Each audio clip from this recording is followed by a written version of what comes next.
When Erin survives a tragic car accident that kills her parents, wrestling with grief, her aunt offers no love. Instead, she sends Erin off to boarding school. Ticket in hand, Erin boards an unusual bus, unaware that her destination is a place she can never leave. Ravenwood Boarding School is a school for the dead and unwanted beings of the supernatural world. One that Erin Moore shouldn't be attending. Her human self has to dodge fangs and claws in the wake to survive this final year, and to find out who she really is. Chapter 1. My Auntie Mabel drags me through to the place she calls my bedroom. It is a small, plain room compared to the luxury they have. The door slams. I hear her talking to someone. I never liked or got along with my aunt, in the few times I'd met her.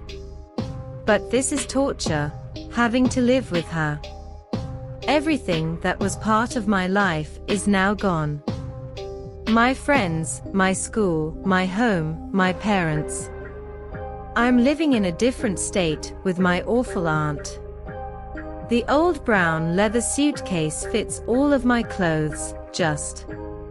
I leave out a few items to get me through the next 12 hours. With only the TV for company, I lie on my bed and watch meaningless shows. I make my way through the house to the kitchen, where I find some food. Over the last month here, I've learned to stay out of her way until she disappears into her part of the house. Sometimes she comments on food going missing, but what does she expect? That I won't eat. When the next day comes, she appears with a smile on her face, one I'd love to wipe away someday. The driver will drop you off at the bus station. Here is your ticket. That's it. Where am I going? She has said nothing about this school. It is all on the ticket. She tuts at me. Leave? What are you waiting for? She waves me out with her hand. I grab my case and place it beside me in the car, holding my head up high.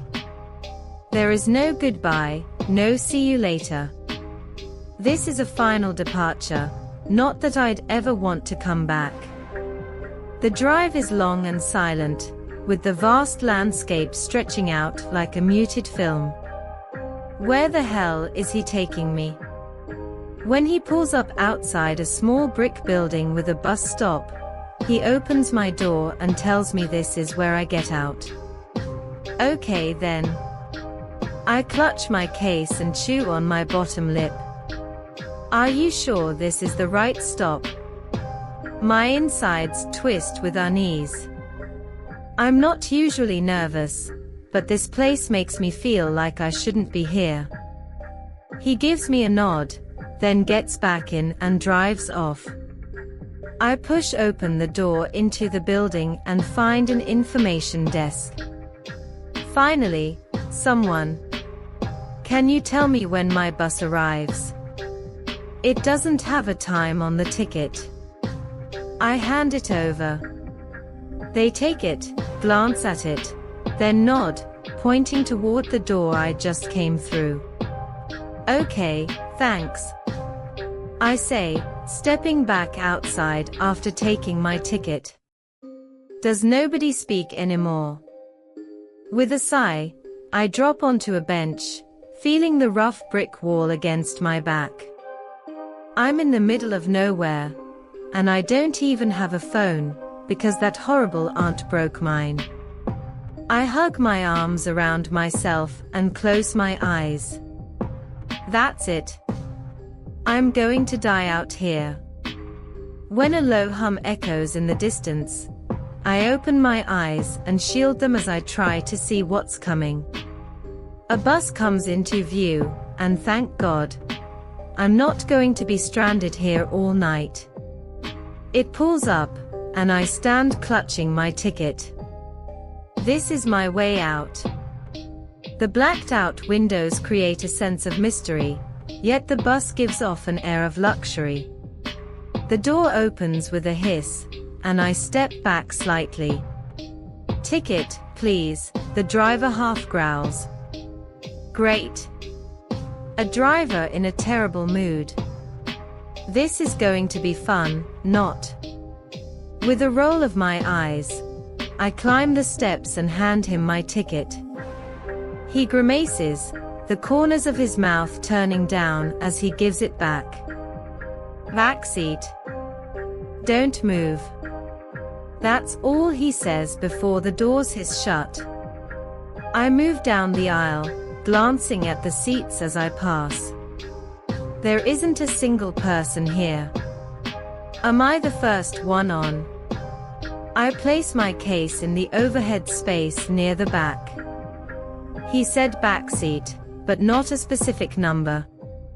I sit in the middle so I can see who gets on next, if there even is another stop. The windows are so dark, I can barely see out of them. This is strange. There's a low hum, maybe from a radio, but something about it feels off, like I shouldn't be here. After some time, the bus slows and stops. I sit up, watching carefully as the doors open and someone steps on. A musty scent drifts through the bus as the stranger climbs aboard. Tall, muscular, and undeniably handsome. He brushes his dark brown hair back as he walks up the aisle. Dark green eyes meet mine, and he freezes for a moment. His nose lifts slightly, as if he's scenting the air. What the hell is he doing? A low growl escapes him as he continues toward me. He stops in front of me, pulls a face, and mutters under his breath as he shoves his bag into the overhead space. "What is your problem?" I whisper, though it comes out sharper than I intend. I didn't leave a miserable home, just to be treated like this again. "You shouldn't be here," he growls. "Well, at least you talk, unlike everyone else I've met so far. What's your name?" I might as well try to be friendly if we're heading to the same place. He sits in the seat in front of me, then turns slightly, his gar. "Is everyone getting on this bus as grumpy as you?" I mutter. God, he really is handsome. Shame he's such an asshole. He grunts and shakes his head, facing forward again. "You're going to be dead before you arrive," he mutters under his breath.